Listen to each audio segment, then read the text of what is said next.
Hello बच्चों, let's see this question and here this question says trace the reason because of which Gandhi ji started satyagraha in 1919।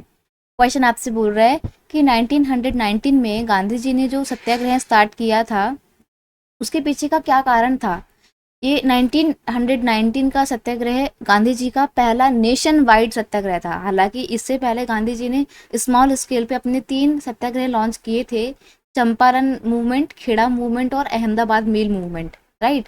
इसमें भी उन्होंने सत्याग्रह के idea का इस्तेमाल किया था, लेकिन एक जो नेशन वाइड सबसे बड़ा पूरे भारत में फैला हुआ जो सत्याग्रह उन्होंने स्टार्ट किया था 1919 में, वो कौन सा था, उसके पीछे क्या कारण था, ये आपसे पूछा जा रहा है। तो देखिए, Mahatma Gandhi launch a satyagraha in 1919 against the Rowlatt Act, because Gandhi ji ने 1919 में जो सत्याग्रह किया था वो रॉलेट एक्ट के अगेंस्ट में था।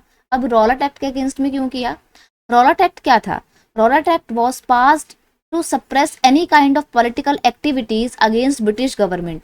अब ये Rowlatt act British imperialist legislative council के द्वारा पास किया गया था, और इस एक्ट के थ्रू ब्रिटिश गवर्नमेंट किसी भी तरीके की ऐसी पॉलिटिकल एक्टिविटी को सप्रेस कर सकती थी जो ब्रिटिश गवर्नमेंट के अगेंस्ट थी।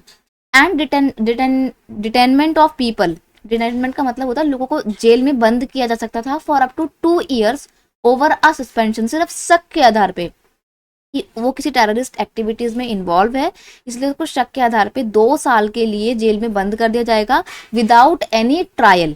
तो लाइफ के 2 साल खराब हो गए, सिर्फ शक के आधार पे आपने किसी को जेल में बंद कर लिया, 2 साल तक वो बेचारा जेल में ही बंद है। तो देखा जाए तो ये कितना खराब कानून था। इसलिए इस ब्लैक लॉ के लिए या अनजस्टिफाई लॉ के लिए, एक्ट के लिए गांधी जी ने ये सत्याग्रह 1919 में स्टार्ट किया था। I hope you understood it well. Best of luck.